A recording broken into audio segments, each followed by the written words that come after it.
Working for success will make you a master, but working for satisfaction will make you a legend. Good morning, dear students. Let us see Unit 2 Prose. A Nice Cup of Tea by George Orwell.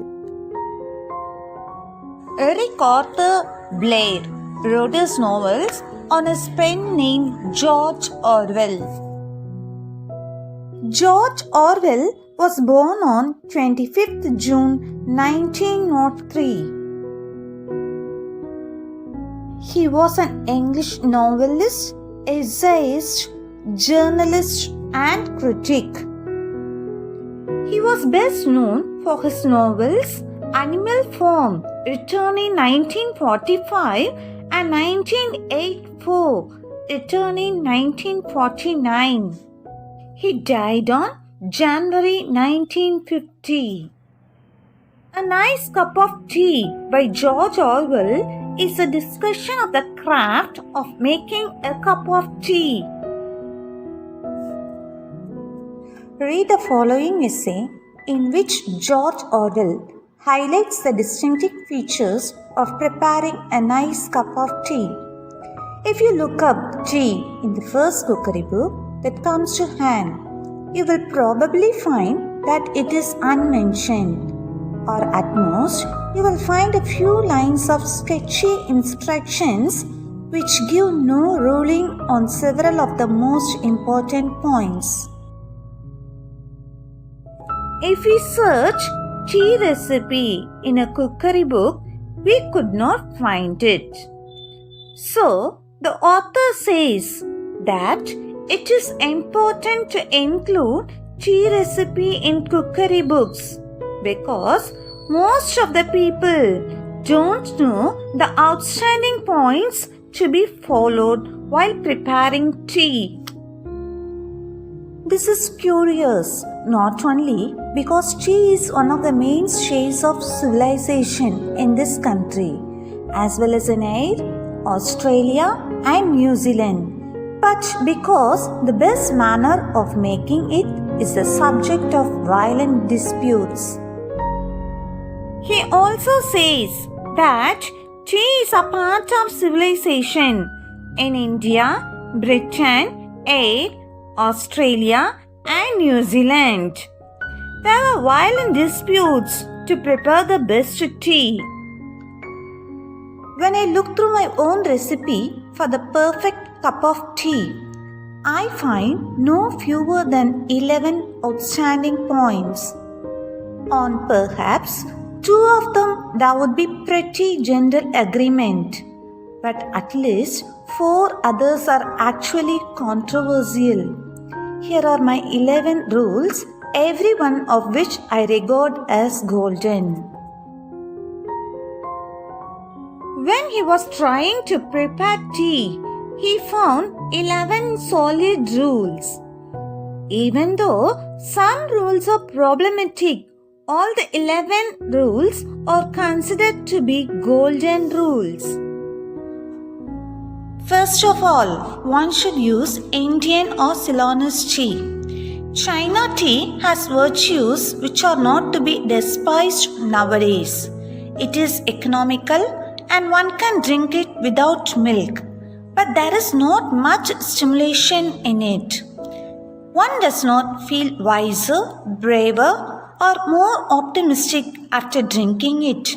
Anyone who has used that comforting phrase, a nice cup of tea, invariably means Indian tea. First rule. According to him, one should use Indian or Ceylonese tea. He said that we should not avoid China tea. It has many good qualities. Even though it is economical and we can drink it without milk, there is no much excitement in it. One cannot feel wiser, braver, or optimistic after drinking it. According to the author, the phrase A nice cup of tea refers to Indian tea. Secondly, tea should be made in small quantities, that is, in a teapot. Tea out of an urn is always tasteless, while army tea, made in a cauldron, tastes of grease and whitewash. The teapot should be made of china or earthenware. Silver or Britannia-ware teapots produce inferior tea and enamel pots are worse. Though curiously enough, a pewter teapot is not so bad. Second rule. The second golden rule in the preparation of tea is to make tea in small quantity in a teapot made of china or earthenware. Army tea made in a cauldron tastes of grease and whitewash. The teapot should be made of china or earthenware. Teapots made up of silver or Britannia ware produce inferior tea, that is, tasteless tea. But tea prepared in pewter pot gives taste, but we could not get it often. Thirdly, the pot should be warmed beforehand. This is better done by placing it on the hob than by the usual method of swilling it out with hot water. Third rule. The pot in which we are going to make tea should be heated first. This is done by keeping the vessel in the stove instead of pouring the hot water in it. Fourth rule. Tea lovers generally like strong tea only. He explains how strong tea is preferred by many people who want it to be stronger and stronger. That's why extra ration is issued to old age pensioner. Fifth rule.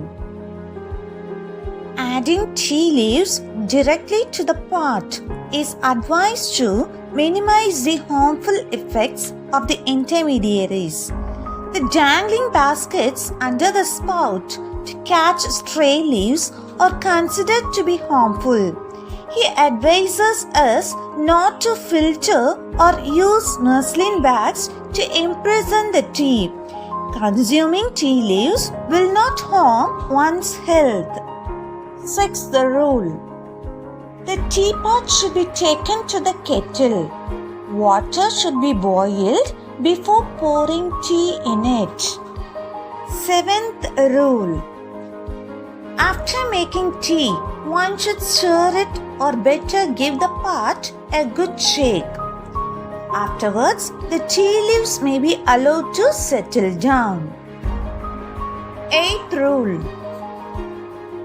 In a flat cup, tea is half cold before one starts drinking. So the author recommends a cylindrical type of cup. Ninth rule. Creamy milk should be avoided to get good taste. The author advises to remove the cream as it gives tea a sickly taste. 10th rule. One of the most controversial points of all is whether to put tea in the cup first and add the milk after, or the other way around. Tea should be poured into the cup before adding milk, was the advice given by the author. 11th rule.